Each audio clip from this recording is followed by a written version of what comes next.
Je vous propose que nous commencions par la prière. Nous te remercions pour la beauté de cette journée dans nos vies, Seigneur. Merci pour le plaisir aussi de nous retrouver quand nous ouvrons le vieux livre où tu t'es révélé. Seigneur, fais-nous la grâce que cette vieille parole nous rejoigne, nous éclaire, nous anime, nous oriente. Pour ta grâce, ta gloire et notre bonheur. Amen. Alors, vous vous souvenez de la thématique de hier, c'est sur le plaisir, sur la passion, sur le désir, ce qui fait courir tout le monde, quelque part. Puis-je vous poser une question?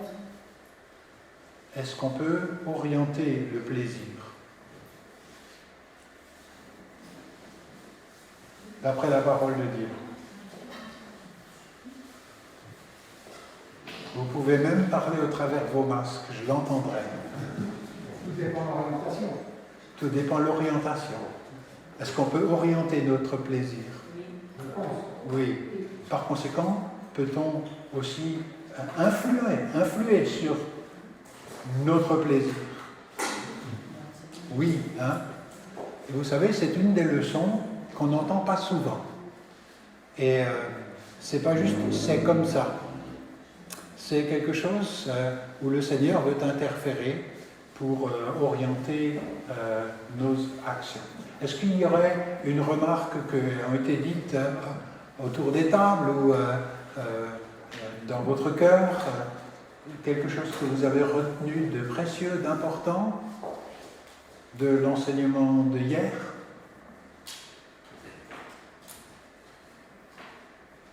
On a quand même passé 50 minutes ensemble, tu n'étais pas là, Jean-Jacques.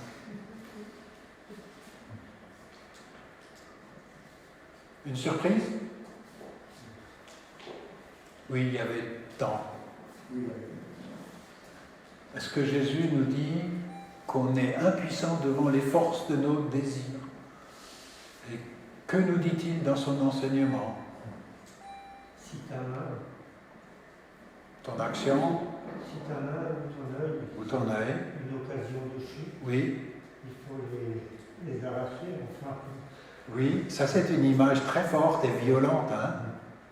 Arrache-le, jette-le loin, et puis ça peut vouloir dire quoi? Prends-toi en main. Hein? Il vaut mieux une petite souffrance qui n'est pas vitale, létale, qu'une grande souffrance qui est très grande, qui s'appelle la GN. Hein? Oui.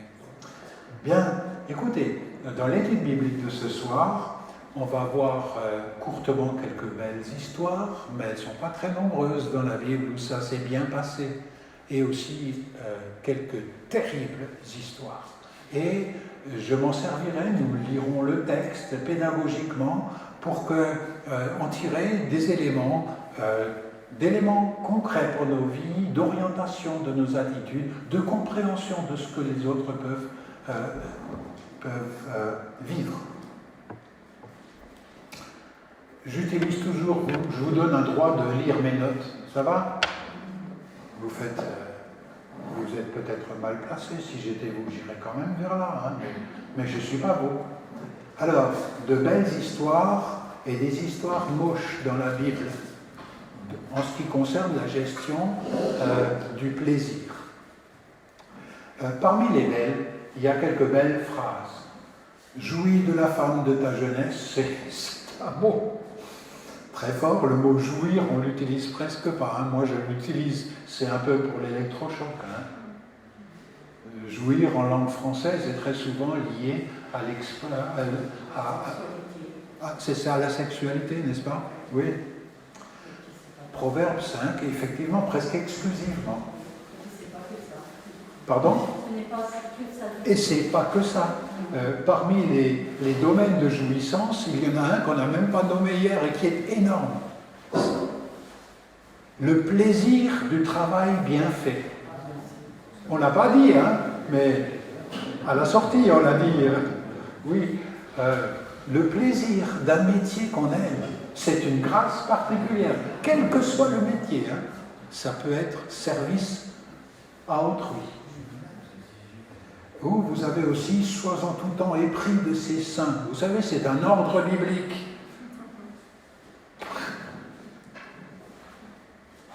Des fois, on cherche la volonté de Dieu, en voici une. Proverbe 5, 9, être épris d'eux, c'est un des synonymes, où je suis un mon chéri, dit cette femme, et vers moi est son élan. Toutes sortes de fruits de choix, je les réserve pour toi. Vous avez cet écho de la Sulamite, et puis dans le livre des Cantiques, chapitre 7, verset 10. Mais il y a des histoires moches, et c'en est une qu'on va aborder, et vous verrez, dans les narrations des fêtes, on dit une histoire, il n'y a pas un moment donné où la Bible s'arrête en disant « Eh bien voilà ce qu'il faut retenir ». Il y a juste la narration terrible. Parmi l'abus de pouvoir, hier j'ai dit que cet abus pouvait être d'ordre romantique, je ne sais pas si vous vous souvenez. Trop de ça fait qu'on est décalé par rapport à la réalité. De même, de l'amour érotique. Trop de ça, c'est juste mensonge par rapport à la vie normale. Ouais. Et on va voir une histoire où intervient un fils aîné de David qui s'appelle Amnon, fils aîné du roi David, et sa demi-sœur Tamar. Tous les ans, ce sont des cours de la royauté ancienne, hein, de la dynastie davidique, qui est la sœur de Salomon, qui est Absalom. J'ai dit Salomon, oui. Salomon, il vient de ces... Alors, Tamar est la sœur d'Absalom. Puis Amnon eut pour elle, on va voir l'histoire tout entière, hein, une forte aversion, plus forte que n'avait été son amour. On voit un amour brûlant, torride, et en un coït, excusez-moi, c'est comme ça, hein, voici que Amnon a une forte aversion. Vous vous souvenez, on a dit quel est le contraire de plaisir, on a aussi nommé aversion. Et quand l'aversion s'installe, c'est fort, comme le désir, mais c'est très fort et c'est surtout très perturbant. Et l'aversion, c'est une bombe à retardement. L'aversion est une bombe à retardement. Voilà. Plus forte que n'avait été son amour, et il dit à cette demi-sœur dont il venait d'abuser, « Lève-toi, va-t'en ». C'est dans le livre de Samuel, deuxième livre de Samuel, chapitre 13, versets 11 à 15. Et là, je voudrais simplement dire, ça s'appelait amour. Mais quand on dit amour, je l'aime, qu'est-ce qu'on met dessous? Ça vaut la peine de réfléchir. Tu l'aimes pourquoi? Pour toi? Ça, c'est une réponse. Mais quoi en toi? Ça peut être de la sécurité financière, ça peut être le plaisir d'entendre un beau chanteur, ça peut être le qu'en dira-t-on, ça peut être l'amour érotique, ça peut être l'amour romantique, ça peut être tout ça. Hein. Et ce n'est pas un problème avec l'amour érotique et l'amour romantique. Vous m'avez entendu hier, c'est pas du diable, c'est simplement une des composantes, mais ça peut être qu'un wagon de queue et pas une locomotive de tête pour l'amour. Et là, on voit que l'amour se transforme vite en aversion. Et c'est pour ça que cette question des passions est très importante pour tout le commun des mortels, pour tous ceux qui vivent, mais pour nous également. J'aimerais juste vous rendre attentif qu'il y a une autre histoire où ce n'est pas l'homme qui est abuseur. Aujourd'hui, on lit les journaux, on voit que plus de 90% des abus physiques, viols, c'est des hommes pour des femmes. Il y a très peu de pourcents de femmes sur des enfants ou des adolescents. proportionnellement. Maintenant, vous me direz, c'est deux types d'hormones différentes, certainement, hein, mais ce n'est pas un justificatif. Je voudrais juste vous dire qu'une femme en situation de pouvoir, comme en Égypte, la femme de Potiphar, elle commet aussi de l'abus sur quelqu'un qui est un subordonné. La question, c'est assez classique dans le temps que les hommes avaient le pouvoir, mais quand la femme a le pouvoir, il peut y avoir de l'abus. C'est le cas de la femme de Potiphar par rapport à Joseph. Je voudrais juste le dire, ce n'est pas qu'une question masculine ou féminine, même si, d'une manière prédominante, les abus sur autrui, c'est les disciples masculins qui doivent s'en préoccuper. On fait une petite révision. Déjà ici, au fin du mois d'août, j'ai traité ce thème, je ne le traite plus ici. Il y a une triple fonction de la sexualité humaine dans la Bible. La première est la procréation. C'est une des fonctions naturelles de toute plante et de tout animal. Désirer avoir des enfants, mais les enfants ne sont pas que physiques dans le Nouveau Testament. Jésus rééquilibre ce truc en disant tu peux avoir une fécondité, c'est-à-dire des enfants spirituellement, des gens qui ne sont pas les tiens biologiques, mais quelque part, ça devient tes enfants. La procréation. La deuxième, le plaisir. Je vous ai cité un verset qui est tellement court et tellement clair. Dieu a créé toutes choses pour que nous en jouissions. Vous vous souvenez, on a lu ça? Et ça c'est important de le dire, parce qu'à force de dire les forces déviantes du plaisir, on risque d'oublier et de diaboliser le plaisir et la jouissance elle-même. C'est une école de tendresse, cette école du plaisir, c'est une école avec un apprentissage, où on se découvre abuseur une fois ou l'autre, et on se dit, il ne faut pas, c'est pas bien, et on peut orienter. Mais le désir débridé peut devenir un tyran pour soi et pour le prochain. Et enfin, la sexualité a une troisième fonction, en fait, on l'a déjà abordé ici, c'est l'amour. Mais pas l'amour strictement érotique ou romantique, mais l'amour capable de décentrement pour chercher le bien du partenaire ou du prochain. Et j'ai dit hier, pour les célibataires, les veufs et les veuves ou les divorcés, que la sexualité, elle compte même, ce n'est pas qu'une histoire de dormir ensemble et d'être un couple. La sexualité, je l'ai quand je suis au travail, quand je roule en voiture, quand je suis en église. Voilà. Il y a une dimension. L'amour, un partenaire pour une mise en relation bienveillante. Là, c'est juste des choses qui me paraissaient importantes. Petit problème. On a dit que c'est un don de Dieu. On a dit les raisons essentielles de la sexualité, cadeau de Dieu. Maintenant, on est au XXIe siècle.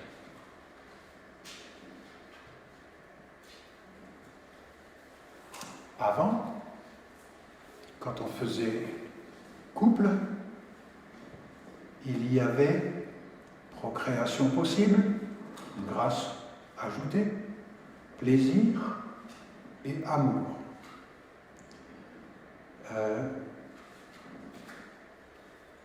Mais depuis les années 1960, on est capable de stopper la procréation d'une manière chimique. On a séparé sexualité de procréation. On peut dire, moi je m'occupe de la sexualité pour mon plaisir sans plus me préoccuper de la procréation et de la sécurité possible des enfants. Ça c'est relativement neuf. D'accord ? J'ai l'impression qu'en biologie, si je peux me permettre de projeter, on pourra même se passer d'un partenaire. On va vers des temps où ce qui était vu ensemble, techniquement, techniquement, peut être individualisé. Et ça pose des nouvelles questions pour les gens épris d'autonomie et de liberté. Ça pose des nouvelles questions pour les couples à venir. Je vous rends juste attentif à quelque chose. Que penser de cette tendance de ne plus voir ensemble plaisir, procréation et amour? Ça veut dire quoi? Qu'on va inventer de la sexualité sans amour, juste centrée sur soi. En fait, on l'a déjà inventé. On est dedans. On va inventer des enfants sans plus nécessairement besoin de représentants masculins, féminins. Enfin, je dis, vous voyez, on traite des choses pour qu'on se rende compte dans quel bain nous nous situons, juste c'est bon d'en prendre conscience. Est-ce que l'un de vous voudrait faire une remarque là-dessus? Vous l'observez? Autrefois, il n'y avait pas cet idéal non plus. Oui. Avant la pilule et tout ça. Oui. Non, il était déjà c'est ça, je ne veux pas idéaliser 1900 ou 1850. Hein. Je veux juste dire, oui, il y avait déjà du plomb dans l'aile avant. Sauf qu'aujourd'hui, on sépare encore plus des domaines. Et je constate, est-ce que ça vient d'une difficulté de vivre ensemble? Est-ce que ça vient des abus? C'est possible. Je veux juste dire, c'est possible. C'est pas juste la bêtise et la méchanceté des gens, c'est aussi la difficulté. La réelle difficulté de se faire l'un à l'autre. Vous êtes d'accord avec cette définition du mariage? Se faire l'un à l'autre dans la durée? Alors, regardons qui est en présence avec l'histoire de l'étude biblique de ce soir. Le texte, je vais le projeter. Hein. Je l'ai pris de la traduction TOB, mais vous pouvez vérifier avec vos Bibles que vous avez devant vous. Les abus, la Bible en parle. C'est que Dieu, le Créateur, s'en soucie. Il n'y a pas que le monde qui s'en soucie. Le Créateur s'en soucie.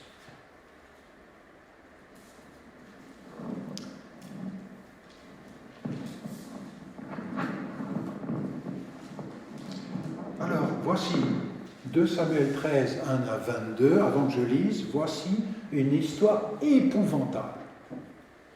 Elle est épouvantable. Quelqu'un d'entre vous l'a déjà lu avant de venir? Oui? Ça va? Elle est terrible, cette histoire. Elle n'est pas glorieuse. Et pourtant, pourquoi elle est dans nos Bibles, sinon pour nous instruire? En présence, David, roi d'Israël. Amnon, fils aîné du roi David, prince privilégié, premier de file, hein, habitué à voir ses moindres volontés s'accomplir. Aujourd'hui, dans les familles où ça se passe, comment on appelle ce genre?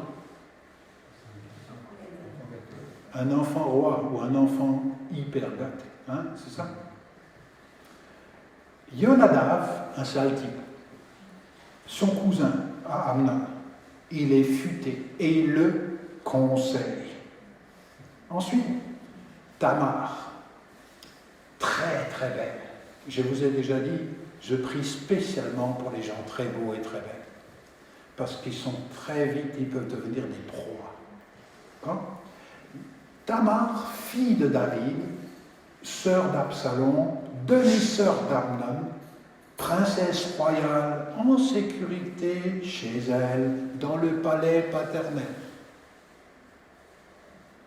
Absalom, autre fils du roi David.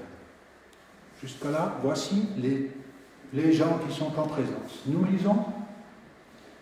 Seulement, on ne commence pas avec le chapitre 13. Je vais commencer à un endroit qui vous paraît un petit peu bizarre, au chapitre 12. Ceux d'entre vous qui connaissent un peu leur Bible, ils savent très bien qu'il y a eu l'histoire de David avec la compagne d'Uri le Hittite, un de ses chefs d'armée, à David, d'accord? Monsieur n'est pas allé au front, monsieur le roi David. Il se roulait les pouces, et quand on se roule les pouces, on a la fantaisie débordante. Et qu'est-ce qu'on voit? Une femme qui prend son bain. Elle s'appelle Bathsheba. Magnifique femme. Abus, traquenard pour faire tuer Uri. Il le fait tuer. David. Il se repent, mais tout d'un coup, il y a cette phrase au chapitre 12. Maintenant, l'épée, dit Dieu, ne s'éloignera jamais de ta maison. De ta maison, vous savez, la tête de la maison, c'est l'homme et sa descendance, hein, ta maison. L'épée ne s'éloignera jamais de ta maison parce que tu m'as méprisé, dit le Seigneur, et parce que tu as pris la femme d'Uri, le Héthien, pour en faire ta femme. Petite histoire de tromperie, énorme dégâts. David se repent, il perd un enfant, mais l'histoire de la mort semée ne s'arrête pas là. C'est pas Dieu a pardonné et tout est revenu de nouveau bien. Et le bien, c'est le chapitre qui suit. Et l'histoire moche, c'est le chapitre qui suit. Voici ce qui arriva, dit 2 Samuel 13.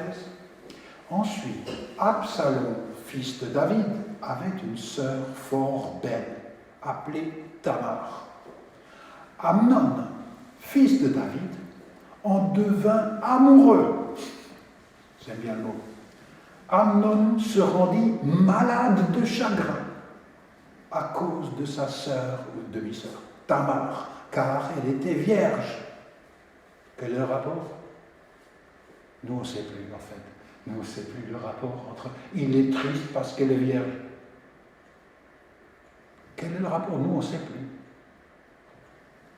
Comment on devait donner une preuve de la virginité quand on se marie? D'accord? Donc, on ne peut plus donner de preuve de virginité quand on se marie une fois qu'on n'est plus vierge. Donc, il y en a un que ça a frustré, cette histoire de... Comment on appelle cette petite membrane? Oui, vous voyez de quoi on parle dans une étude biblique. Cette histoire d'Hymen. Amnon se rendit malade de chagrin à cause de sa sœur, car elle était vierge. Et aux yeux d'Amnon, lui faire quelque chose, j'aime bien le mot, c'est quoi faire? Quelque chose. On continue. Lui faire quelque chose aurait été prodigieusement difficile. Pourquoi? À cause de l'histoire d'Hymen. Amnon avait un ami. On a toujours des amis qui vont dans le sens du plaisir, même perverti. Amnon avait un ami nommé Jonadav, fils de Chiméa, frère de David. Jonathan était un homme très, il y a marqué avisé, ça peut être futé, hein. Avisé, ça me paraît très positif, hein. Très avisé. Verset 4, il lui dit, « Pourquoi donc, fils du roi, es-tu si déprimé chaque matin? Ne veux-tu pas m'en informer ?» Amnon lui dit, « C'est Tamar, la sœur de mon frère Absalom.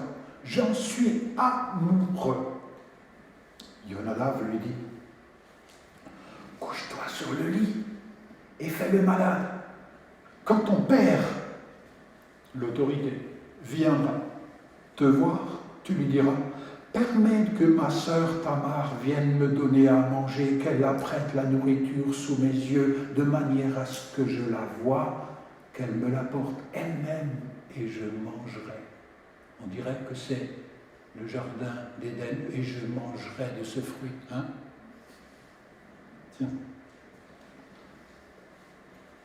Amnon se coucha et fit le malade. Le roi vint le voir et Amnon dit au roi, « Permets que ma sœur Tamar vienne confectionner sous mes yeux 2 crêpes, qu'elle me les apporte et je les mangerai. » David, c'est une histoire domestique ça, c'est juste banal, jusqu'à... David envoya dire à Tamar chez elle, « Va donc chez ton frère Amnon et prête-lui de la nourriture. » Tamar s'en alla chez son frère Amnon, il était couché. Elle prit de la pâte, la pétrit, confectionna les crêpes, sous ses yeux et les fit cuire. Puis elle prit la poêle et la vida devant lui, mais il refusa de manger. Amnon dit, faites sortir tout le monde d'ici. Et tous ceux qui étaient près de lui sortirent. Amnon dit à Tamar, apporte la nourriture dans la chambre, donne-la-moi et je mangerai.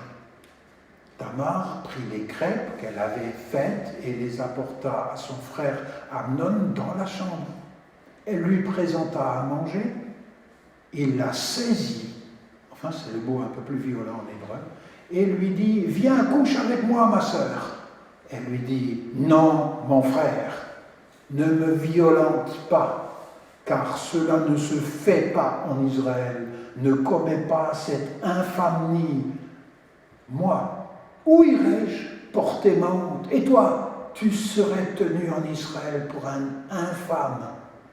Parle donc au roi, il ne t'interdira pas de m'épouser.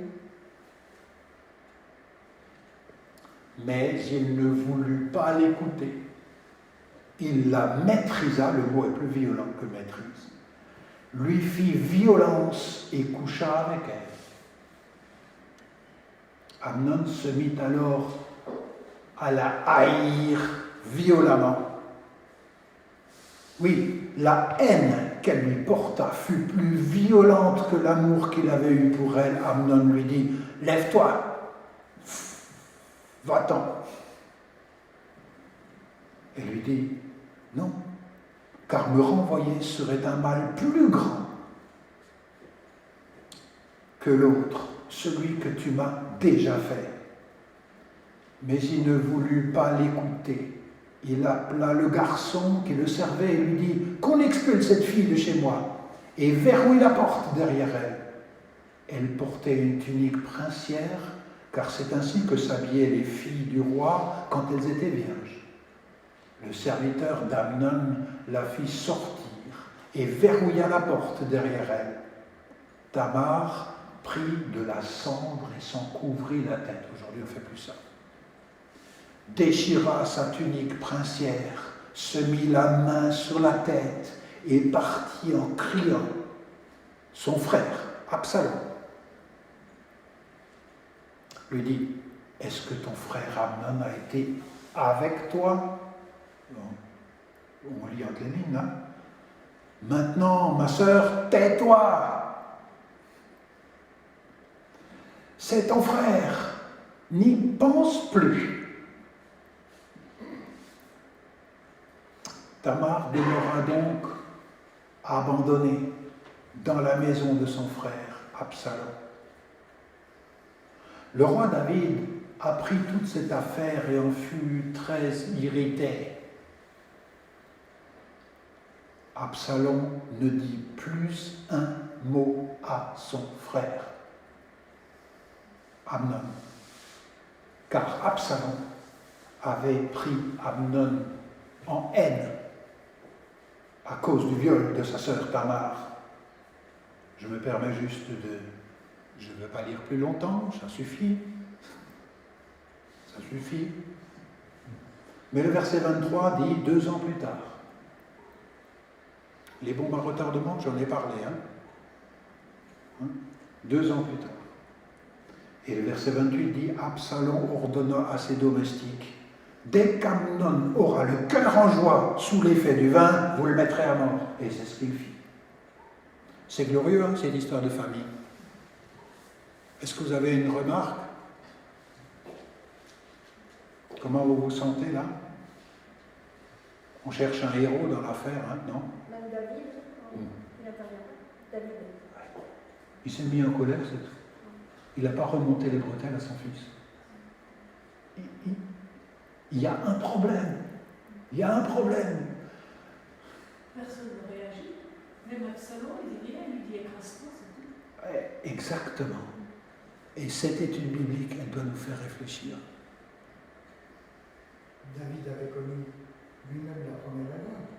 Donc, il serait mal faire la morale à ses enfants. N'est-ce pas? On peut difficilement faire la morale quand une réprimande rappelle sa propre faute à ce point. À moins que, on dit, tu vois, moi j'ai fait une erreur, je ne voudrais pas que tu la fasses. Ah, c'est possible. Hein. Après, l'histoire de consanguinité, s'il y avait eu un enfant, C'est juste. ça aurait été terrible. Oui, mais vu la situation, s'il y avait eu un enfant, il y aurait eu une probabilité là de chromosomes altérés et de débilité. Et de, hein, c'est juste. C'est juste. En fait, elle s'est fait trahir 2 fois. Elle a été trahie 2 fois. Mettez-vous à la place de cette femme. Quand même, elle est hébergée par qui? Par son frère. Mais ils sont tous frères et sœurs. Ah, ils sont tous, hein? Ils sont tous. Mais vous sentez l'ambiance familiale là? Dans le palais royal. Pouah. Et puis il y a quand même une patriarcat. Et il y a une c'est ça, il y a une structure patriarcale, mais la Torah a quantité de lois qui est en défense du partenaire faible. Hein. C'est la fonction de la loi de protéger le partenaire faible, y compris si un monsieur, par exemple, voulait coucher avec quelqu'un d'autre et il dit « Ah, ma femme n'avait pas son hymen en bon état ». Du coup, les parents portent le drap, même dans l'islam, vous avez encore ça, pour donner la preuve. Et dans quel cas, c'est le monsieur qui est condamné sévèrement pour abus d'alibi, hein, etc. Mais là, entre frères et sœurs, c'est quelque chose de réfractaire.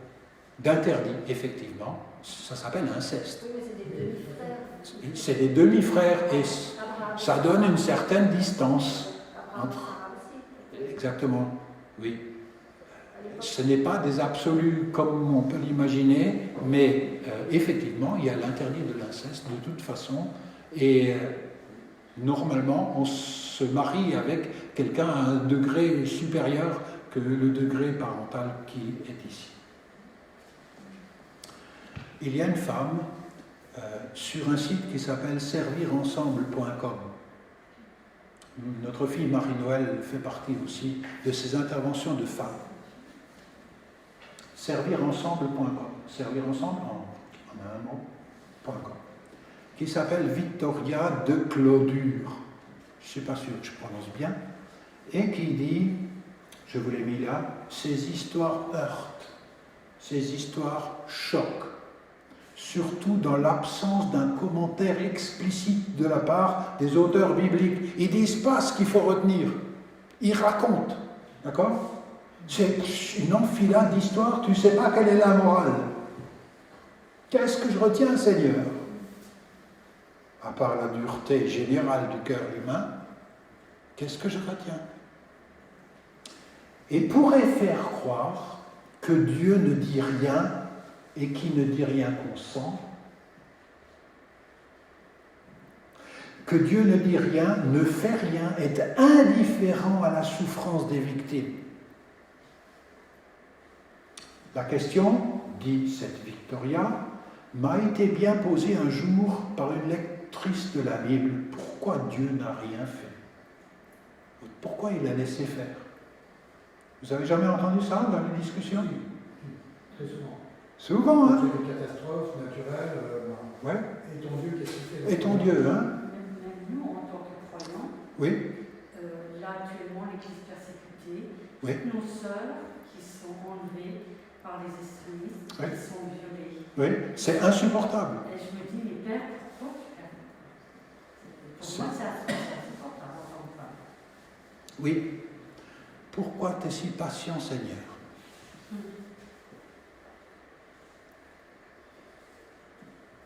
Ou bien, pardonnez-moi, pourquoi tu es si indifférent, Seigneur? Et ce n'est pas la même question. Hein? Vous êtes d'accord? Quand je dis pourquoi tu es si patient, c'est déjà un croyant qui pose. Si pourquoi tu es si indifférent, c'est quelqu'un qui est dans l'indignation et la blessure intérieure. Et c'est inacceptable. Et ça ne date pas d'aujourd'hui. Je ne dis pas indifférent, je dis pourquoi. Oui, oui, oui.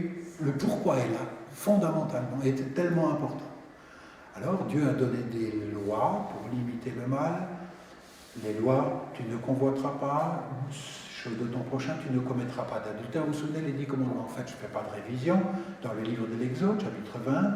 Et, fantastique, c'est aussi vrai pour les rois. Ce n'est pas valable que pour le commun peuple. Les rois aussi, en Israël, sont soumis à la loi de Dieu. Il y a des rois, vous savez, ils se croient au-dessus de la loi, mais pas en Israël. C'est pour ça que Dieu envoie des prophètes comme Nathan, qui remontent les bretelles au roi David. Et au cours de l'histoire, il y a eu des hommes et des femmes qui ont confronté, juste avec leur être, des puissances qui cautionnent des injustices. J'ai trouvé une gravure du Moyen-Âge, avec un couple et puis un monsieur qui vient dénicher. Alors, posons un certain nombre de questions. On va progresser pédagogiquement et ça vaut la peine de serrer un petit peu les choses. Comment qualifier l'amour d'Amnon? Parce que c'est bien une histoire de passion, ce truc, non? Quand certains désirs dominent à ce point, c'est une histoire de désir, de passion et de plaisir, dévoyé peut-être, mais c'est une histoire de plaisir. Hein? Alors, on voit ensemble d'un désir dévorant autrui. Qu'est-ce que c'est? Moi, je pense que c'était vraiment de l'érotisme. Fascination. La fascination, une obnubilation. Il y a quelque chose qui est beau, qui n'est pas dans ma possession. D'accord? Il y a quelque chose qui m'échappe. Quelque chose qui m'échappe. Et il voulait manger son repas, mais je crois que c'est surtout elle qui voulait manger. Pardon? Il voulait manger le repas, Oui. Tamar, mais c'est surtout Tamar qui voulait manger. Je crois que c'est ça. Son appétit, ce n'était pas pour des crêpes. C'était pas pour exemple. Non. Absolument. Alors, qu'est-ce qu'il fait? Il use d'astuce. Vous avez vu l'astuce? C'est donc un méfait prémédité. Vous savez, quand j'ai défini la convoitise comme un scénario mental d'appropriation, c'est prémédité. C'est prémédité. C'est méditer et mâcher tellement que ça devient un scénario mental d'appropriation. C'est dans la tête que ça se passe. Vous vous souvenez de l'enseignement de Jésus qu'on a vu hier? Matthieu chapitre 5. Dans sa recherche d'expérience sexuelle ou d'hyper-contrôle de choses qui lui échappent, dans son appétit. Donc, il y a le viol et il est ce qu'on appelle aujourd'hui un prédateur sexuel. Puis, ce rejet brutal, moi ça me frappe, c'est fait exprès la narration là. L'aversion, comment expliquer? Qu'est-ce qui est immature pour qu'il envoie paître? Pour qu'il la foute dehors? Excusez-moi, c'est le mot que j'aurais mis pour parce que, attends, c'est gentil. Hein. L'aversion et la haine. Et en fait, ici, se dévoile son vrai visage. S'il avait gardé avec elle, aux yeux des autres, il aurait été complice, consentant, Oui. et il y aurait eu adultère, viol, peut-être, Ouais. mais aux yeux des autres, il aurait été aussi coupable qu'elle. Et lui, le fait de la jeter, Ouais. c'est elle qui est coupable, c'est pas moi. Oui, moi, je me refais une virginité au-delà de ma porte. Tout à fait. Est-ce que ça pourrait aussi pas être qu'après avoir commis cet acte, il se détestait lui-même? Oui, ça pourrait. Il aurait été hyper culpabilisé, mais je ne le crois pas. La narration va plutôt dans le sens de la haine de celle qui est preuve de son méfait. Mais c'est certainement un mix aussi, parce que personne n'est juste... Aujourd'hui, il y a des pathologies qui ont des noms que je n'utilise pas ici, parce que ce n'est pas ma spécialité, mais je sais que ça existe, les pervers profonds, qui n'ont plus de sensibilité du tout sur autrui. Du tout. Plus capables de décentrement. Mais c'est difficile à traiter. Eux ne voient jamais leur erreur. Eux ne voient jamais leur erreur. Tu arrives à comprendre ce que je veux dire? Donc, oui, certainement, il connaissait quand même la Torah, il connaissait Dieu, il connaissait la loi.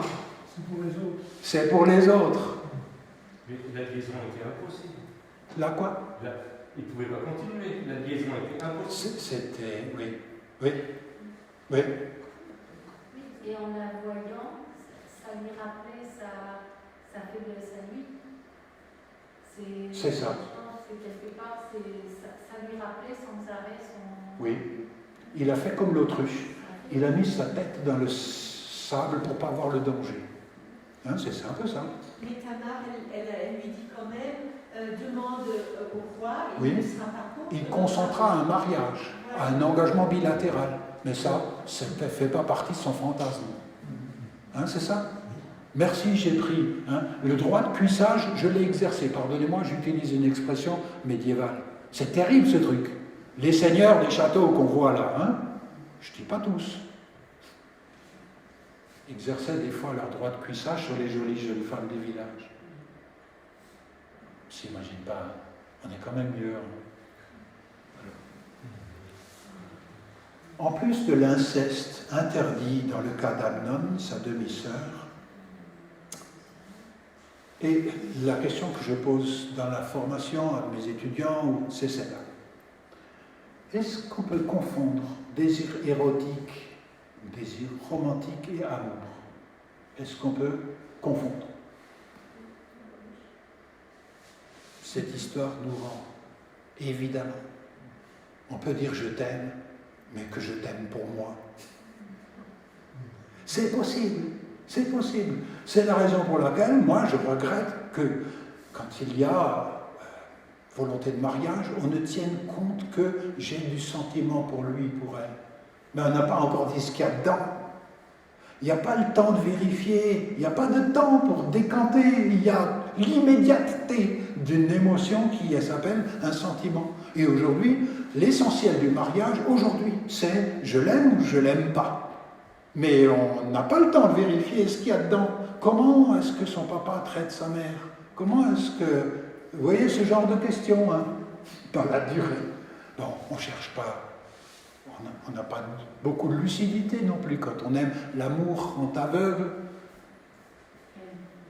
et le mariage rend la vue. Hein, c'est ça? C'est ça? Oui. Aujourd'hui, c'est du consumérisme. Oui. Mais vous saisissez pourquoi c'est utile cette question du sentiment, de l'amour, de la passion? On n'a pas tout dit encore avec l'âme. Et pourtant, on peut être enflammé d'amour comme l'est Anna. Dans les trois expressions qui sont proposées là, la place de l'autre est chaque fois très différente. Et la place de l'autre est très différente, oui. Jusqu'à ne pas exister. Jusqu'à ne pas exister. Juste pour le moment, et puis c'est fini. Oui. J'ai montré une image hier matin. Personne n'aime être la chose de l'autre. Vous vous souvenez? Oui. Tamar évoque, ici, il y a quelque chose de discuté. Alors méfiez-vous, je vous donne une théorie d'interprétation qui n'est pas documentée. D'accord? Tamar évoque la honte collective. Vous vous souvenez? On ne voudra plus d'elle dans son futur. C'est fini le futur pour quelqu'un qui est dépucelé. Excusez-moi, j'ai un mot, j'ai l'impression que ça fait 30 ans que je n'ai plus entendu. Bon, j'utilise des choses qu'on peut communiquer. Hein. Donc, elle se situe devant les hommes. La honte. Non? Et quand elle dit « ça ne se fait pas en Israël », elle se situe pas devant les hommes, mais devant la tradition. Et ensuite, sur le qu'en dira-t-on? Autrement dit, c'est un déshonneur social ou local. Pour vous donner un exemple de déshonneur, quand, pendant la Deuxième Guerre mondiale, certaines femmes ont couché avec des militaires allemands, vous voulez voir, un déshonneur social, c'est ça. Je ne dis pas que ce qu'on a fait à ces femmes est justifié. Je ne vous dis pas ça, d'accord? Mais c'est juste pour qu'on comprenne ce que c'est qu'un déshonneur social. Maintenant, autre histoire. Je reviens à Joseph et à la femme de Potiphar en Égypte. Joseph, esclave et beau, ça existe, aborder sexuellement, le texte dit tous les jours, en Genèse 39, tous les jours. Tous les jours. Par la femme de son maître Potiphar, Joseph dira, comment pourrais-je commettre un si grand mal et pécher contre Dieu? Il y a une petite nuance. C'est une hypothèse, mais je ne voudrais pas charger Tamar, qui me semble être la femme impeccable de cette histoire. Victime, mais droite dans ses bottes. Mais le texte dit, pas Dieu, mais il dit devant les hommes, la réputation et les coutumes. Joseph, dans sa manière de parler, dit, comment pourrais-je commettre un si grand mal et péché contre Dieu? C'est un cran plus haut. Vous arrivez à comprendre ce que j'essaie de vous dire? Et dans notre foi, ça va se représenter aussi. Je risque de faire des choses à cause de l'image que je donne, et Dieu n'est pas dans le coup. Vous arrivez à comprendre? À cause de ma réputation et celui de ma famille. Ah, si, je crois que j'ai fait pas mal de choses à cause de la réputation de ma famille. Enfin, personne aime voir être sali la réputation de sa famille. C'est un lieu commun. Mais quand il y a juste deux personnes, sans public, sans conséquences, personne ne saura rien. Alors il n'y a plus que Dieu comme référence. Vous arrivez à comprendre? Je vous rends juste attentif que mon traitement de la chose ici n'est pas présent dans certaines prédications. Je ne voudrais pas salir plus qu'elle ne l'a été Tamar. Est-ce que vous voulez faire rebondir sur quelque chose? Vous voyez pourquoi ça peut être utile? Parce qu'aujourd'hui, la réputation pour quelqu'un qui a trompé, à moins que vous soyez d'un petit village, c'est pas aussi mal. J'entends même des gens qui disent bah, si tu en as l'occasion, et on s'est donné tous la liberté. Hein? Non? Jamais entendu? Mais si Dieu est dans le coup. Oui, mais il faut quand même noter que dans ce palais royal, il y avait quand même des choses qui étaient quand même un petit peu légères par rapport à Dieu. Déjà, commencer par le Père, par le roi.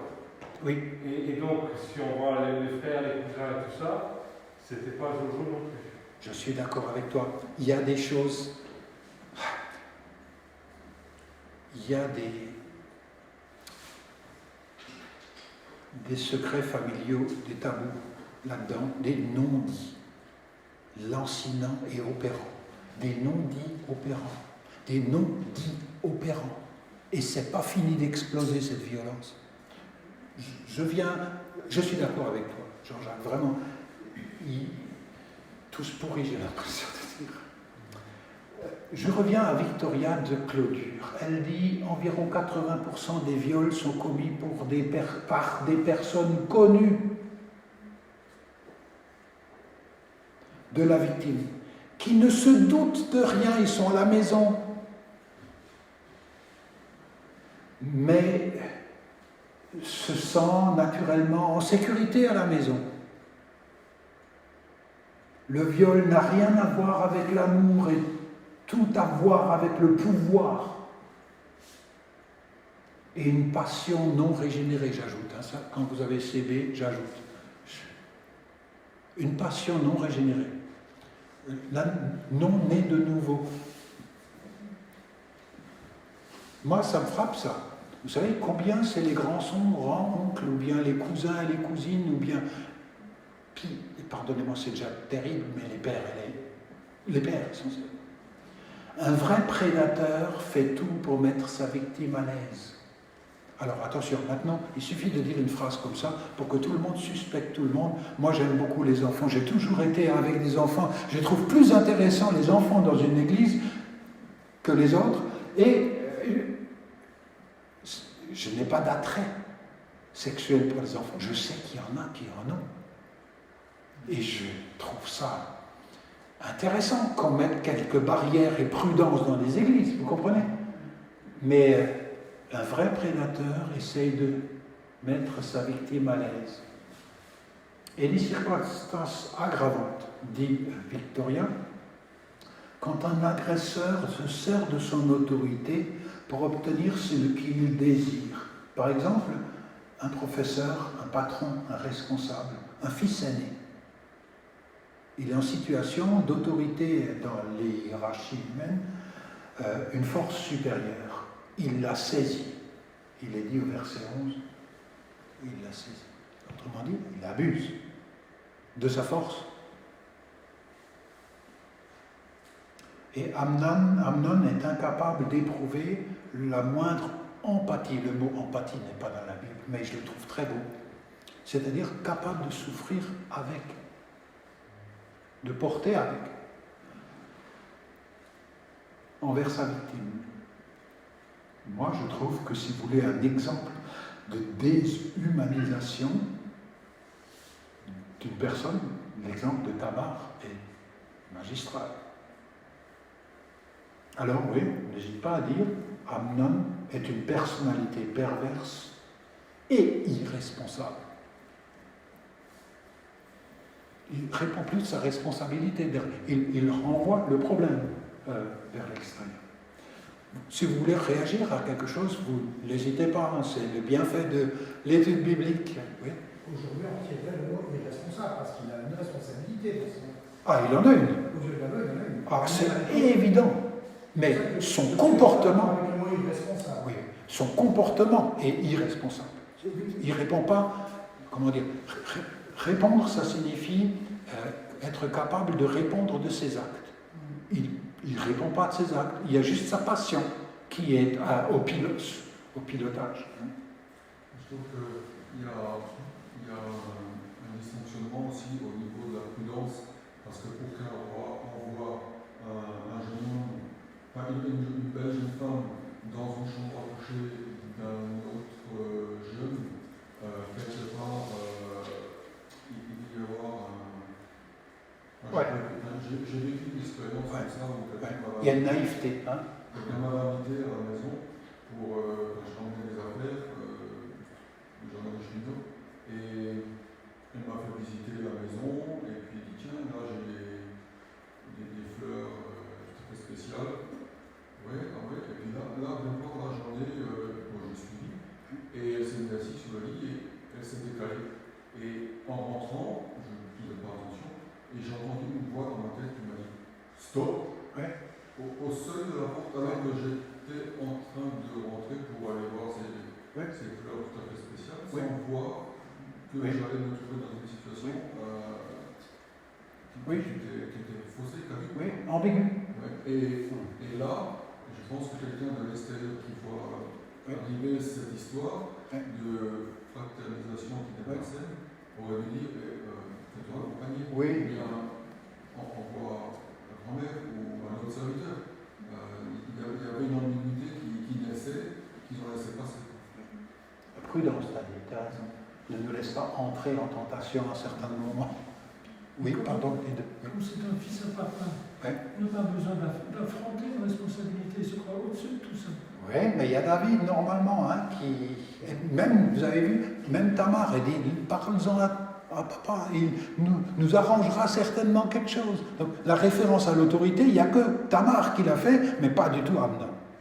Irresponsable. Oui. Mais il faut quand même dire que c'était l'appartement d'Amnon. N'est-ce pas? Il n'y avait pas que la chambre, parce qu'on voit bien, elle prépare les crêpes, il y avait du monde, elle avait dit amenez-moi, et alors il renvoie tous les serviteurs. Il y avait toute une progression dans cette séduction. Exactement. C'est pas immédiat qu'il est dans la chambre à coucher. Oui, tout à fait. Je peux continuer avec une autre personne? Mais elle ne s'est pas méfiée, quoi. Elle, non. Je crois qu'elle était à la maison quelque part. Oui. Maintenant, se méfier de tout, c'est un problème aussi, hein. Mais une certaine prudence et sagesse. Je pose la question maintenant par rapport à une autre personne. Voici Absalom. Chose fondamentale pour la victime, il la croit. Parce qu'il la croit. Oui, il m'a violenté. Oui, il a couché avec moi. Oui, il m'a abusé. Oui, il m'a sali.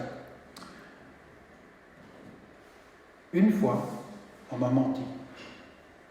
Une fille qui avait tellement mauvaise image d'elle-même qu'elle a joué la victime. Laissez-moi vous dire, ça arrive. Elle a dit, mon papa m'a violée. Tout le monde l'a cru. Tout le monde. Et le pauvre papa. La victime, c'était le papa. C'était faux. Plus tard, elle l'a dit. J'ai trompé, j'avais besoin qu'on me prenne en pitié. Vous croyez que ça arrive? Si, ça arrive aussi. C'est pour ça que c'est compliqué, cette histoire. Qu'est-ce qu'on remplit? Mais il y a des réalités. Quand une personne est là, il faut aider tant que c'est possible. Quand il y a des points de non-retour et de violence, comme le viol, il l'invite à habiter chez lui, où elle est protégée et où elle pourra vivre dans une paix relative. Mais je ne sais pas si elle pourra se marier. Vous voyez ce qu'on met sous paix. Mais la réponse d'Absalom a un problème. Elle est insuffisante. Il l'incite à ne rien dire par rapport à ce viol. Verset 20. Là, il y a un problème. On en revient à la solidarité patriarcale masculine, etc. Ou à la sensibilité de la réputation. On dit rien. C'est délicat cette histoire, vous sentez?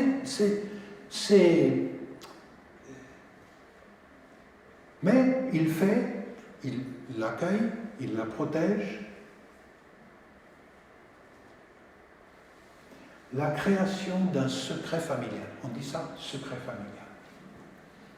Il y a des choses qui sont opérantes sur des générations à cause de secrets familiaux comme ça, qui ne disent plus leur nom. C'est plus. Mais on a tout d'un coup, sur un sujet, une hypersensibilité qu'on tait. Et ça génère une imitation dans la génération qui vient. Et on ne sait pas quoi, mais un malaise. Et ça, c'est délicat à traiter. Vous ne pouvez pas comme ça, du jour au lendemain, donner votre verdict. Même pas sur 10 séances de psy. Et ce n'est pas non plus les vrais copains, c'est vraiment un tabou. Un tabou, on ne touche pas. On tourne autour, on voit tous les problèmes autour, mais dedans, on ne voit rien. Vous savez, c'est ça, hein? C'est une sorte de trou noir qui est très délicat. Et cas d'inceste et cas d'abus. D'ailleurs, dans un autre domaine, vous avez aussi toute la crainte volée à Dieu et mise dans les médiums ou dans ce qui sont dans les sciences occultes. Ça donne des tabous incroyables. Alors, la création d'un secret familial, la mise en place d'un tabou, mais celui-ci n'a pas fini d'agir. Je voudrais que vous reteniez ça. Parce que 2 ans après, ça peut être 10 ans après, ça peut être une génération après aussi. 2 ans après, ça explose. Parce que c'est du non-dit, c'est du ressenti. Le non-dit, c'est un ressenti qui ne dit pas son nom. La création d'un secret familial qui n'a pas fini d'agir.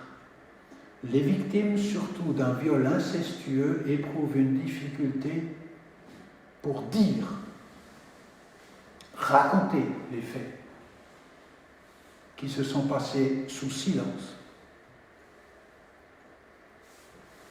Et des fois, j'ai travaillé à la médiation dans une église qui a failli se diviser. Par la grâce de Dieu, Dieu a permis des vraies communions, mais il a fallu qu'on mette des noms sur des choses. Et des noms là où vous n'attendiez pas qu'il fallait le dire. Vous savez, des noms dits blessants, qui ont été oubliés d'un parti, mais qui n'a pas été oublié de l'autre. Et tant que tu ne dis pas ça, Rien ne se passe. Vous saisissez, c'est les non-dits. J'ajoute quelque chose, et souvent on voit des effets bizarres, en fait, causés par autre chose, et c'est ce qu'on appelle des dégâts collatéraux. On ne traite pas la chose, mais on incrimine toutes sortes de choses périphériques. On dit c'est ça la cause, mais en fait, la cause essentielle n'a pas été traitée. Alors il y a une image que je peux vous montrer, c'est très sensible, Absalom ne dit rien, et David ne dit rien, il est juste en colère. Tamar est laissée à sa souffrance par tous.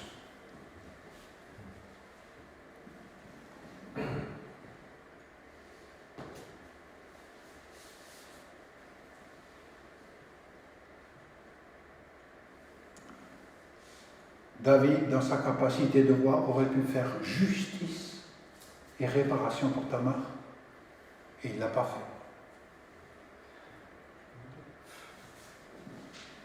Oui, parce que normalement, il aurait presque dû lapider le fils. Si ils en sont à la lapidation, hein? Oui. Et alors, et lui? Mais pas Tamar, mais et précisément, et lui. Et lui, David. Et oui. On va traiter le sujet. Parce que sinon, on arrive à des églises où tout est permis, puisque de toute façon, on est tous des pécheurs. Mais il aurait dû, parce que lui-même doit. Et vous savez, nous, quand on lit la lecture quotidienne de la Bible, vous savez ça? Vous savez d'où ça vient? Le fait de le faire tous les jours. Ça vient du seul endroit dans la Bible qui dit que le roi, de sa propre main, devait quotidiennement copier la Torah. C'est de là que viennent mes lectures quotidiennes. C'est le roi, autrement dit, c'est pour la gestion selon Dieu du pouvoir qu'il devait écrire de sa main la Torah. Ici, il aurait dû faire ça, parce que Tamar a été maltraitée et est restée maltraitée. Et s'il ne fait pas le peu de choses difficiles, la suite va continuer et il va perdre son fils Amnon. Et restaurer sa propre fille, s'il l'avait fait, il l'aurait restaurée dans sa dignité, même sans pucelage. Pardonnez-moi, j'utilise des mots simples. Hein. Si vous voulez réagir, vous le faites. Vous avez vu où ça nous mène, des études bibliques? Comment? Il y a tellement à dire là-dessus qu'on peut tous les soirs. Oh, c'est vrai, c'est vrai. Maintenant, j'ai une question. Pourquoi David a été si laxiste vis-à-vis de Amnon? C'est bien ce que tu disais, et je crois que tu touches. D'accord. Il s'est mis en colère, c'est déjà pas mal, hein? Mais sans dénonciation publique. La colère sans dénonciation publique, d'accord, vous êtes ça, hein, c'est le verdict, c'est bien de ça dont on a. Puis, le silence de David et d'Absalom. Pourquoi? On peut ouvrir le volet d'interprétation, préserver la réputation du roi et peut-être aussi de l'évangélisation d'Israël vis-à-vis des autres nations. Quand même, on ne va pas ressembler aux autres peuples païens, nous, s'ils l'apprennent. Hein? Vous croyez qu'on risque de faire des erreurs juste pour cause de évangélisation? Oui, d'image. Mais j'aimerais vous dire, c'est en apprenti qu'on évangélise, c'est pas en un homme et femme parfait qu'on évangélise. On est les premiers réceptacles de cette grâce. Maintenant, on continue. Tamar dit, où puis-je porter ma honte? Vous avez vu la question? Elle se trouve dans le texte. Où puis-je porter ma honte? Réponse, la question c'est, où sont mes avocats? Qui va défendre ma cause? C'est délicat, on l'a dit, mais c'est nécessaire. La réponse du texte c'est nulle part. Qui va plaider pour moi? Nulle part. Et ça, c'est terrible. Autrement dit, on va attendre le ciel, mais en attendant, ici, sur la terre, c'est l'enfer. Vous êtes d'accord avec ça? Ou c'est une lecture un peu tronquée? Non, il n'y a pas. Tout cela ouvre la porte à quelque chose qui est pire que le traitement. Ça s'appelle l'amertume, la vengeance, la haine. La vengeance d'Absalom sur Amnon, meurtre 2 ans plus tard. Mais pour Amnon, c'est juste parce que le salaire du péché, c'est la mort. Oui. Oui, mais qui est-ce que c'est juste pour Absalom? Non. Non, pourquoi? Parce que le commandement tu ne tueras pas. Donc c'est Dieu qui doit juger, c'est pas l'homme. Eh oui. Voilà. Eh oui, on est d'accord là-dessus. Ceux à qui Dieu délègue le droit du glaive. Une piste. David voit dans le comportement d'Amnon une mise en lumière de ses propres péchés passés. 2 Samuel 11, on en parlait. Convoitise, adultère, fausseté, meurtre. Toute la panoplie, le père déjà. Vous savez, il y a une histoire de famille. Sa culpabilité le rend silencieux. Mais on aurait pu dire, j'ai été pécheur, j'ai commis un adultère, j'ai pas travaillé sur mes pulsions, j'ai fait une erreur. Dieu n'est pas d'accord avec ça. Ne fais pas ça. Et apporter l'affaire au tribunal. Après, c'est le tribunal de trancher. Comment juger un fils qui se comporte comme le père? J'essaye de ramasser les choses en une phrase. Je regarde l'heure, ma femme n'étant pas là, il faut que je regarde. Je continue avec quelques pistes intéressantes de Victoria. J'aime bien parce que c'est une femme qui pense. Vous savez, moi je parle comme un homme. Je vois un peu les perspectives, mais j'essaie d'être sensible à... Elle dit, David pourtant avait vécu une profonde repentance personnelle vis-à-vis de son propre péché. Il aurait dû reprendre Amnon et tenter de le guider dans cette voie. Et peut-être même avant que ça dégénère. Tu l'as dit, la prudence. Tamar n'est pas simplement la victime d'un seul homme dans cette histoire. Tamar est la victime d'un système patriarcal. Et je ne dis pas que c'est le patriarcat en lui-même, mais c'est d'un système d'arrangement humain. Et polygame, à l'époque, qui a favorisé son viol et n'a pas fait justice pour elle. Comment vous réagissez à cette phrase de Victoria?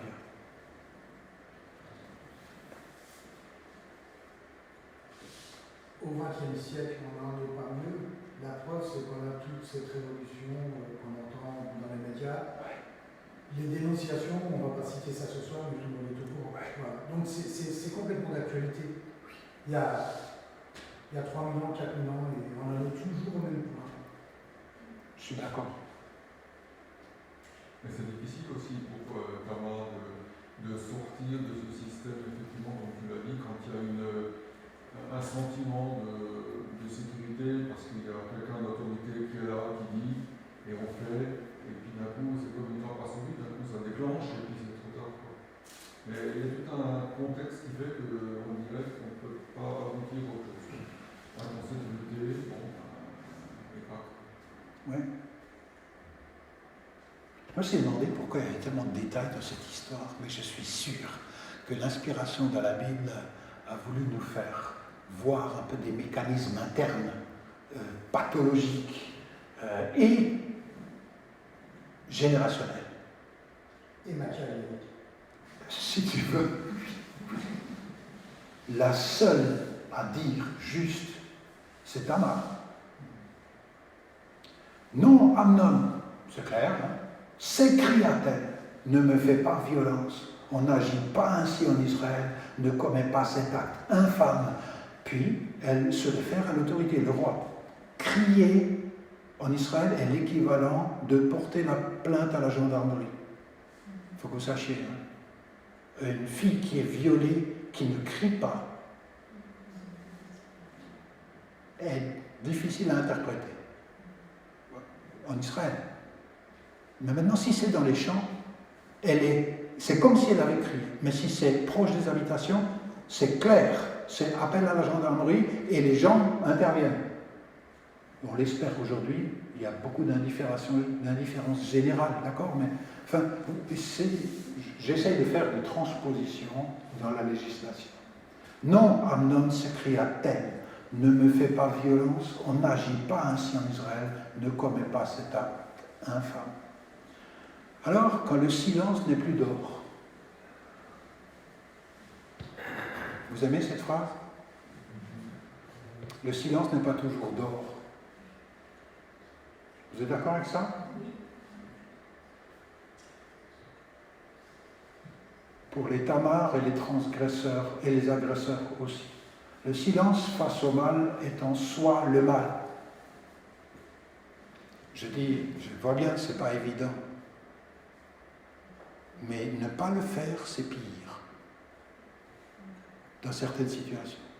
Alors, moi je suis un mari, je suis un frère, je suis un fils. Je ne suis pas parfait en tant que mari. On pourrait récriminer sur quantité de choses. Mais passer à la violence et au viol, c'est aujourd'hui même viol à l'intérieur du couple, hein, d'accord? Vous vous souvenez de cette législation qui se précise? Et quelque part, nous aussi, il faut qu'on apprenne à faire l'amour avec le consentement mutuel. C'est tellement plus beau, c'est fait pour ça. Mais quand ça devient viol, enfin, contrainte. Vous connaissez des églises où on aborde des sujets comme ça? C'est nécessaire.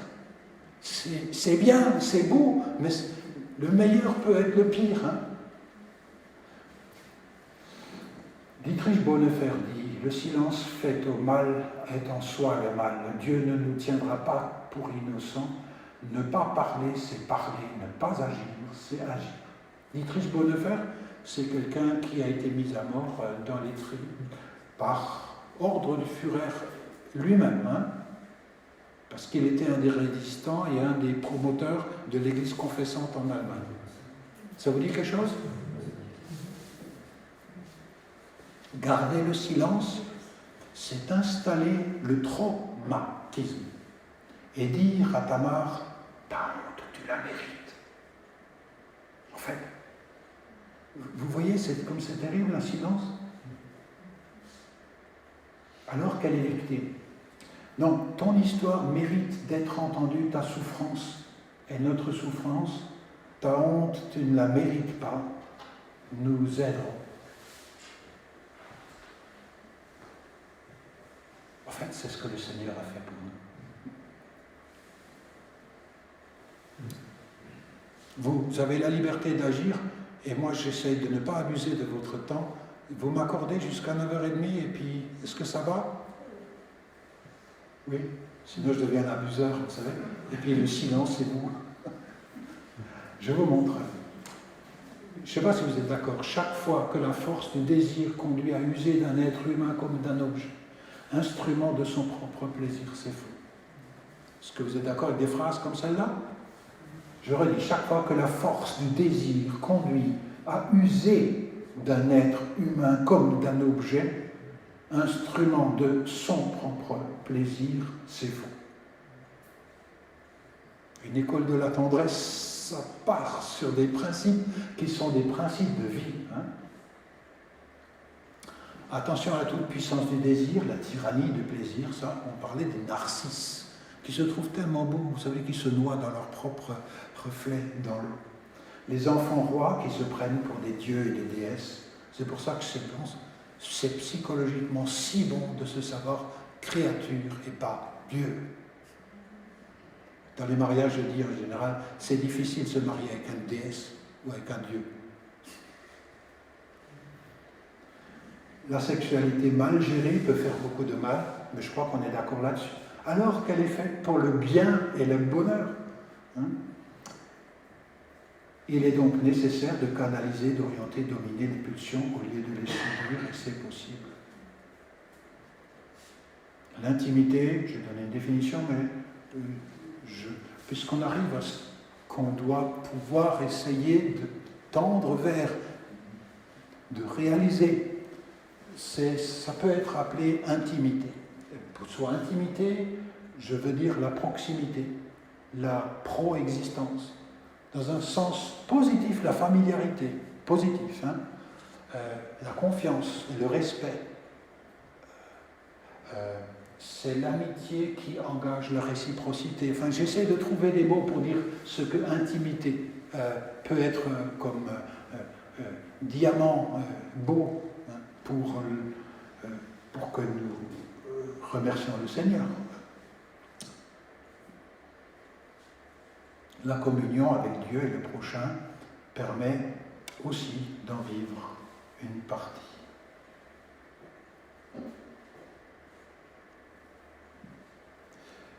Voilà pour l'étude biblique. J'ai pensé que ça suffit bien assez, mais ça permet aussi, autour d'un texte assez long, mais narratif, comme ça, de réfléchir ensemble. Est-ce que vous voyez le lien entre la thématique et le développement du dimanche matin et puis cette étude biblique? Là, on est dans les cas très concrets, ultra concrets, mais qui rappellent passablement de choses qui peuvent se passer quand on ne fait pas attention et que finalement les pulsions et le désir deviennent dominants et qu'ils mènent tout. Des remarques? Des questions peut-être? Moi je trouve que dans cette histoire, il manque un prophète, comme dans l'histoire de David, un prophète qui vient et qui... Oui. Oui. Qui parle. Nathan est intervenu juste le chapitre avant. Vous savez, revenir, il aurait pu revenir ici, hein, en disant, écoute, ouais. Mais, vous vous souvenez, par quoi j'ai commencé en disant, j'essaie de retrouver, pardon, il y a quelque chose que je voulais, là. C'est là que je voulais encore. Il manque l'intervention d'un prophète, mais le prophète est intervenu dans le chapitre avant, mais les chapitres ne sont pas seulement coupés dans la narration. C'est Nathan qui a dit « l'épée rentre dans ta famille, parce que tu as posé ce précédent ». Et vous savez, certaines personnes d'entre nous, ici, ont vécu des familles recomposées. Eh bien, ma foi, quand on a des enfants dans un contexte comme ça, c'est une des options théoriques possibles pour les enfants. Et il faut prier pour que la grâce de Dieu et l'orientation de vie et de la bienveillance s'aiguisent dans des situations où, ma foi, il y a eu de la casse, à cause de mille facteurs aujourd'hui. Hein. Moi, je me souviens que dans les années, dans les églises dans lesquelles j'ai servi ces 10 dernières années, eh bien, on part à partir de tessons de bouteilles pour refaire des vases utiles. Très souvent, hein, c'est parce que compte tenu de qui on est, c'est difficile de maintenir un amour qui ait de la qualité le mieux possible pour honorer le Seigneur.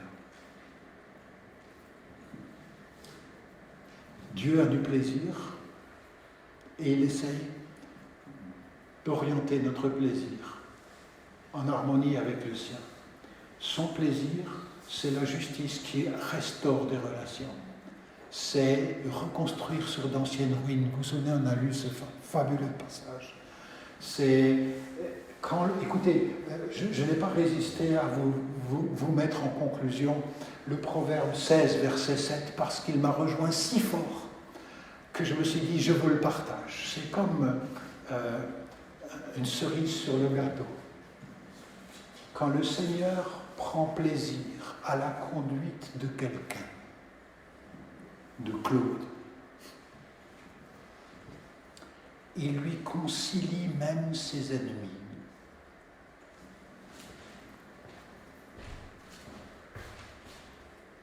Quand le Seigneur prend plaisir à la conduite de quelqu'un, autrement dit, quelque chose de l'image de Dieu s'applique en lui. Hein? Il lui concilie même ses ennemis.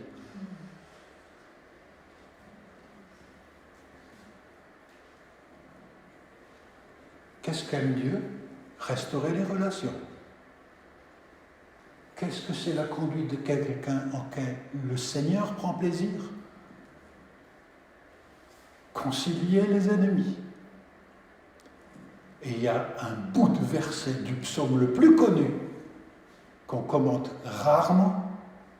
Le plus connu, c'est 23. Tout à la fin, qu'est-ce qui a marqué?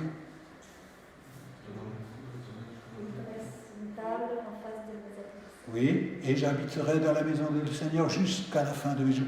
Tu dresses une table. Une table, c'est pas fait pour tirer dessus, hein, sur le partenaire. Une table, c'est fait pour manger. Tu dresses une table en face de mes ennemis. Et une table en face de mes ennemis, c'est pas un fusil en face, hein, c'est une table. Et ça vous a jamais frappé? Tu dresses une table en face, tu concilies même ses ennemis. Moi, ça, je vous le laisse. Je ne pensais pas qu'ils étaient invités à la table, les ennemis. Tu pensais qu'ils regardaient le gars manger alors qu'il était pépère et que les autres, ils étaient en train de réfléchir. Ah, toi, tu manges tout seul à ta table. Non, c'est intéressant. Enfin, je vous le laisse comme sujet de réflexion. Quand le Seigneur prend plaisir à la conduite de quelqu'un, il lui concilie même ses ennemis. Oracle du Seigneur, est-ce que je prends plaisir? Tiens, c'était le sujet, hein? On termine là-dessus. Est-ce que je prends plaisir à la mort du méchant? Bien plutôt à ce que le méchant change de conduite et qu'il vive. Mes amis, c'est pour ça que l'Église, elle est là, hein? Que moi, que toi, que nous qui, imparfaits, avons été appelés dans nos situations, nous sommes là pour orienter vers la vie et la réorientation du comportement. J'ai essayé de vous le dire ces derniers temps parce que c'est les 4 sujets que j'ai. Hein. Si nos cultes ne sont pas des écoles du caractère chrétien, c'est sans doute des faux cultes. Mais c'est une école du caractère chrétien. Qu'ils changent de conduite et qu'ils vivent, revenez de votre méchante conduite. Pourquoi faudrait-il que vous mouriez? Église évangélique ménonite.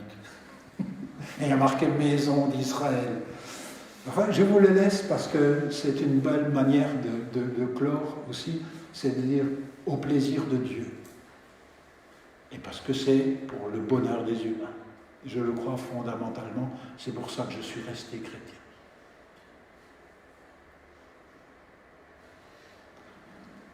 Pas d'autres remarques de votre part? C'était d'une manière de fermer une gerbe, mais ce n'est pas fermer les leçons de la vie pour nous tous. Hein. On le prend avec sur notre chemin, qui nous éclaire et qui nous soutient.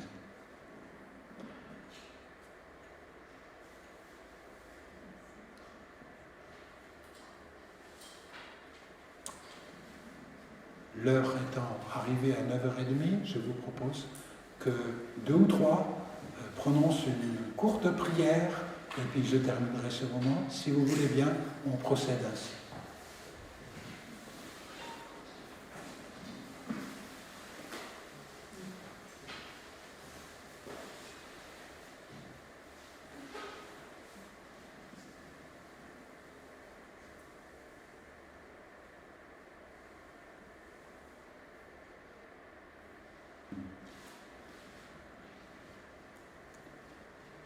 Merci d'être en chemin avec nous, Seigneur. Seigneur ressuscité, nous t'avons demandé que ton vieux livre que tu as inspiré nous rejoigne et nous t'en remercions. Fais de nous, Seigneur, des instruments de ton plaisir. Pour notre bonheur, et pour le bonheur de ceux avec lesquels nous vivons. Que la grâce de notre Seigneur Jésus, que l'amour de Dieu, le Père et la communion du Saint-Esprit nous accompagnent chacun dans nos demeures, dans sa paix et sa joie. Amen. Merci pour votre participation et puis bonne soirée, bonne retour, bonne nuit.